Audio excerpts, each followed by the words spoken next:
नागपंचमी की कथा। बहुत समय पहले की बात है।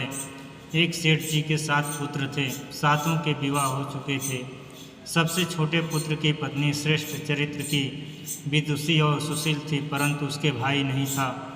एक दिन बड़ी बहू ने घर लिपने के लिए जंगल से पीली मिट्टी लाने के लिए अपने साथ सभी बहुओं को साथ चलने को कहा, तो सभी धलिया और खुरपी लेकर जंगल में आकर मिट्टी खोदने लगी। तभी मिट्टी खोदते समय वहाँ एक सर्प निकला, जिसे बड़ी बहू खुरपी से मारने लगी। यह देखकर छोटी बहू ने बड़ी बहू को रोकते हुए कहा, मत मारो इसे, यह बेचारा निरपराध है। यह सुनकर बड़ी बहू ने उसे नहीं मारा। तब सर्प एक तरफ जाकर बैठ गया। तब छोटी बहू ने उस सर्प से कहा, हम अभी लौट कर आती हैं, तुम यहाँ से जाना मत। यह कहकर छोटी बहू सबके साथ मिट्टी लेकर घर चली गई और वहाँ कामकाज में फंसकर सर्प से जो वादा किया था उसे भूल गई। छोटी बहू को दूसरे दिन वह बात याद आई, तो वह सभी बहुओं को साथ लेकर जंगल पहुँची और सर्प को उसी स्थान पर बैठा देखकर बोली, सर्प भैया नमस्कार। सर्प ने कहा, तुम भैया कह चुकी है, इसलिए तुझे छोड़ देता हूँ, नहीं तो झूठी बात कहने के कारण तुझे अभी डस लेता। छोटी बहू बोली, भैया मुझसे भूल हो गई, उसकी क्षमा मांगती हूँ। तब सर्प बोला, अच्छा तू आज से मेरी बहन हुई और मैं तेरा भाई, तुझे जो मांगना हो मांग ले। छोटी बहू बोली, भैया मेरे कोई भाई नहीं है, अच्छा हुआ जो तुम मेरे भाई बन गए। कुछ दिन व्यतीत होने पर वह सर्प मनुष्य का रूप धारण कर लेता है। मनुष्य का रूप धारण कर उसके घर आया और बोला कि मेरी बहन को भेज दो। सबने कहा कि इसके तो कोई भाई नहीं था। तो सर्प बोला, मैं दूर के रिश्ते में इसका भाई हूँ, बचपन में ही मैं बाहर चला गया था। उसके विश्वास दिलाने पर घर के लोगों ने छोटी बहू को उसके साथ भेज दिया। उसने मार्ग में छोटी बहू को बताया कि मैं वही सर्प हूँ, इसलिए तू डरना नहीं और जहाँ चलने में कठिनाई हो वहाँ मेरी पूँछ पकड़ लेना। उसने सर्प के कहने अनुसार ऐसा ही किया और इस प्रकार वह सर्प के घर पहुँच गई। वहाँ के धन ऐश्वर्य को देखकर छोटी बहू बहुत आश्चर्यचकित हो गई। वहाँ सर्प की माता ने छोटी बहू से कहा, मैं ये काम से बाहर जा रही हूँ, तुम अपने भाई को ठंडा दूध पिला देना। कुछ देर बीतने के बाद छोटी बहू को यह बात ध्यान न रही और उसने सर्प को गर्म दूध पिला दिया, जिससे सर्प का मुख बुरी तरह से जल गया। यह देखकर सर्प की माता बहुत क्रोधित हुई, परंतु सर्प के समझाने पर वह शांत हो गई। तब सर्प ने कहा कि बहन को अब उसके घर भेज देना चाहिए। तब सर्प और उसके पिता ने छोटी बहू को बहुत सा सोना चांदी जवाहरात वस्त्र आभूषण आदि देकर छोटी बहू को उसके ससुराल पहुंचा दिया। इतना देर सारा धन देखकर बड़ी बहू ने छोटी बहू से ईर्ष्या से कहा, तेरा भाई तो बड़ा धनवान है, तुझे तो उसके और भी धन लाना चाहिए। जब सर्प ने यह वचन सुना तो सब वस्तुएं सोने की लाकर उसने अपनी बहन को दे दी। यह देखकर बड़ी बहू ने कहा, इन्हें झाड़ने की झाड़ू भी सोने की होनी चाहिए। तब सर्प ने झाड़ू भी सोने की लाकर रख दी। सर्प ने छोटी बहू को हीरा मणियों का एक अद्भुत हार दिया था। उसकी प्रशंसा उस देश की रानी ने भी सुनी और वह राजा से बोली कि सेठ की छोटी बहू का हार यहाँ आना चाहिए। राजा ने मंत्री को हुक्म दिया कि वह हार लेकर शीघ्र उपस्थित हो। मंत्री ने सेठ जी से जाकर कहा कि महारानी जी छोटी बहू का हार पहनेगी, वह उसे लेकर मुझे दे दो। सेठ जी ने राजा के डर के कारण छोटी बहू से हार मांगकर मंत्री को दे दिया। छोटी बहू को यह बात बहुत बुरी लगी। उसने अपने सर्प भाई को याद किया और आने पर प्रार्थना की, भैया रानी ने हार छीन लिया है, तुम कुछ ऐसा करो कि जब वह हार उसके गले में रहे तब तक के लिए सर्प बन जाए, और जब वह मुझे लौटा दे तब फिर से हीरों और मणियों का हो जाए। सर्प ने ठीक वैसा ही किया। जैसे ही रानी ने हार पहना वैसे ही वह हार सर्प का बन गया। यह देखकर रानी चीख पड़ी और रोने लगी। यह देखकर राजा ने सेठ के पास खबर भेजी कि छोटी बहू को तुरंत भेजो। सेठ जी डर गए कि राजा न जाने क्या करेगा।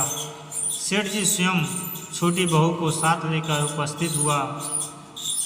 राजा ने छोटी बहू से पूछा, तूने क्या जादू किया है, मैं तुझे दंड दूंगा। छोटी बहू बोली, राजन क्षमा कीजिए, यह हार ही ऐसा है कि मेरे गले में हीरो और मणियों का रहता है और दूसरे के गले में सर्प बन जाता है। यह सुनकर राजा ने वह सर्प बना हार उसे देकर कहा, अभी पहन कर दिखाओ। छोटी बहू ने जैसे ही उस हार को पहना वैसे ही वह हीरो मणियों का हो गया।